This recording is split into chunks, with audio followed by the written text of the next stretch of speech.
हे आपल्या सगळ्यांचं दैवत असणारं विठ्ठलाचं वास्तव्य पंढरपूरला आहे आणि संपूर्ण महाराष्ट्राची त्याच्यावर श्रद्धा आहे असे संत ज्ञानेश्वर संत तुकाराम महाराज यांची जी पालखी पंढरपूरला येते दोन्ही मार्ग करण्याची संधी मला मिळाली आणि आता जवळपास 80% जवळपास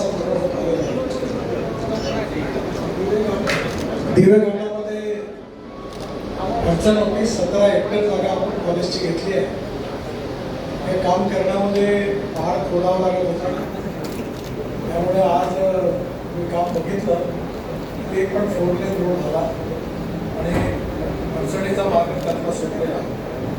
ज्ञानेश्वरी पालखी मार्ग जो आहे हा 234 किलोमीटरचा आहे आणि याची किंमत 7,635 कोटी आहे.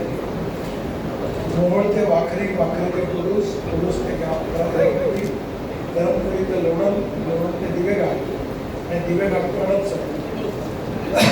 शेवटचं हडपसरचा पूल महत्त्वाचा आहे आणि त्याचंही काम सुरू आहे. त्यापैकी 4 पॅकेज पूर्ण झाले आहेत पण 2 पॅकेजमधलं जे उर्वरित काम आहे तर दिवेगाव ते हडपसर या भागात 65% काम पूर्ण झाले आणि धरमपुरी ते लोणंद हे 98% पूर्ण झाले. म्हणजे हे जे शेवटचं पॅकेज आहे हडपसर ते दिवेगाव त्या कामाची आज मी पाहणी केली 65% झालं. 3-4 महिन्यात ते होईल. जास्तीत जास्त 4 ते 6 महिन्यात हे काम पूर्ण होईल. त्यामध्ये सौपदरीकरण करताना वारकऱ्यांसाठी स्वतंत्र लेन 3.5 किलोमीटरची ठेवली आहे. विशेषतः त्यामुळे त्यांचं पायी चालणं सुरक्षित व सुव्यवस्थित होईल.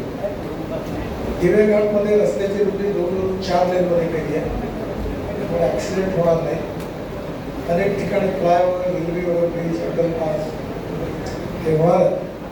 काही ठिकाणी दोन्ही बाजूला डेव्हलपमेंट होतं त्यामुळे मी फूट ओव्हरब्रिज असे बनवायला सूचना केली आहे ज्याच्यामध्ये 3 व्हीलर आणि स्कूटर वरती चढून करता येईल आणि दिव्यांगांकरता सिनियर सिटीजनकरता इलेक्ट्रिक लिफ्टची व्यवस्था म्हणजे दोन्ही बाजूने जाण्याकरता अडचण येणार नाही.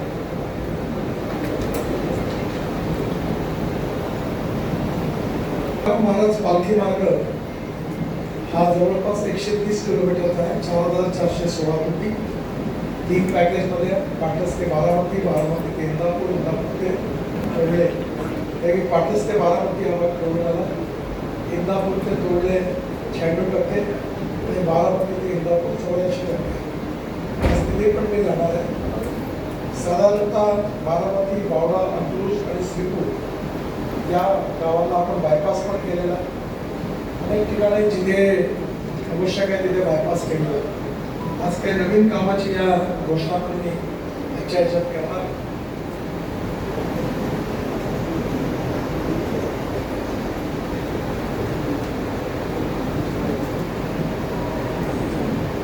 यामध्ये 46 तलाव आम्ही बांधले. 33.45 लक्ष टन माती भरून महामार्गाच्या वापरासाठी आलेला आहे आणि 3,345 TCM क्युबिक मीटर एवढं पाणी स्टोरेज झालेलं आहे. शिवाय अमृत प्रकल्प आहे.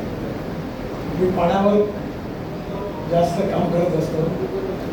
रस्ते बांधण्यापेक्षा मी शेती आणि पाणी ह्याचं 90% काम करतो. मला 17 डिलीट डॉक्टरेट मिळालेलं आहे. त्यापैकी 7 doctorate and delete water conservation आणि ॲग्रिकल्चर. याच्यामध्ये पाण्याच्या कामाबरोबर 40,000 आम्ही झाडं लावलेली आहेत आणि ती विशेषतः ज्ञानेश्वर महाराजांनी वृक्षवंदीमध्ये जी नावं दिली ती शोधून शोधून ती लावलेली आहे. त्याच्याबरोबर 450 झाडं ट्रान्सप्लांट केली. त्याच्यामध्ये एक आठवण मी करून देतो. स्वर्गीय अजितदादा पवार यांनी कान्हेरी गावाजवळ फॉरेस्टची जागा ते देत नव्हते तर त्यांनी कठोर निर्णय घेतला आणि आम्ही फॉरेस्टमध्ये घुसून मोठं वॉटर स्टोरेज बांधलं. कॉन्क्रीटचा बंधारा आहे, बंड आहे आणि त्याच्यामुळे त्या भागात पाणी अडलं तोही त्याचं एक आहे.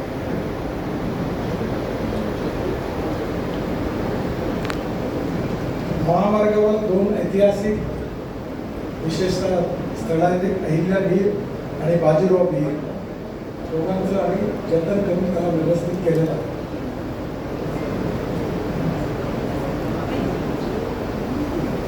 त्याच्यामध्ये एक इनोव्हेटिव्ह टेक्नॉलॉजी वापरलेली आहे. तुम्हाला माहिती आहे आमच्याकडे मेट्रोमध्ये आणि पुलामध्ये जे 2 पियर तयार होतात त्यातलं अंतर मॅक्झिमम 30 ते 40 किलोमीटर असतं 2 पियरमधलं. मीटर 30 ते 40 मीटर. पण आपण आता जे नवीन टेक्नॉलॉजी वापरली आहे त्याच्याकरता ते 120 मीटर 100 ते 120 मीटर आपण ही मलेशियात आणली. मी स्वतःच्या इकडे घेतला हा जो वरचा कास्ट होतो त्यात लोखंड नाही आहे, स्टील फायबर आहे. त्यामुळे कॉन्क्रीटपेक्षा तो लोखंडापेक्षा तो पण मजबूत होतो. आणि याला UHPFRC म्हणजे ultra high performance fibre reinforce concrete असं म्हणतात. त्याचा वापर आपण केला तर पुण्यामध्ये आम्ही लवकरच या महिन्याभराच्या आतच 50,000 कोटी रुपयाचे 3 लेवलचे मोठे मोठे ब्रिजेसचं वियोजन करणार आहे आणि एकाच पियरवर ते उभे राहतात. इथे पण त्या टेक्नॉलॉजीचा वापर केलेला आहे आणि स्टील आणि लोखंडी सळीच्या ऐवजी स्टील फायबर वापरले. एकंदर ज्ञानेश्वर पलकी मार्गावर 13 पुलाचं काम आहे. त्याची टेक्नॉलॉजी वापरलेली आहे आणि विशेषतः मीरा कॅनॉल 100 मीटरचं ते पण असं तयार केलेलं आहे. दिवे घाटचं काम जे आहे ते साधारणतः मला अंदाज दिला पण डिसेंबरपर्यंत पूर्ण करण्याचा प्रयत्न करतो. जेजुरीला मी आज फ्लायओव्हरची घोषणा करतो. त्याची लांबी 2 किलोमीटर आणि किंमत 250 कोटी आहे. या पुलामुळे जेजुरी दर्शनासाठी येणाऱ्या भाविकांची वाहतूक थोडी सुलका होईल व शहरातलं अपघाताचं प्रमाण कमी होईल. फलटण शहराचं 1 टाइम इम्प्रुव्हमेंट 97 कोटी रुपये मंजूर केलेले आहेत. या कामाची निवडणूक प्रक्रिया सुरू आहे. ही प्रक्रिया पूर्ण होता प्रत्यक्ष कामाला सुरुवात होईल. विशेषतः 6-7 किलोमीटर 6.7 किलोमीटर हा 4 लेन करण्याची मागणी होती ही केली आहे. मी मागे पडलेला आलो तेव्हा मी काय करत हा रस्ता मी पाहिला आहे आणि आता लवकर त्याचं काम सुरू होईल. नीरा रोडवरील आरोबी 72 मीटर सिंगल स्पॅन हा आरोबी खंडित असा रस्ता जोडला जाईल. त्यामुळे सध्यावरतीला वाहतूक प्रमाण सुरू होईल. टेंभुर्णी पंढरपूर NH 561 लांबी 48 किलोमीटर किंमत 950 कोटी. यात पंढरपूर बायपासचे 9.5 किलोमीटर समाविष्ट आहे.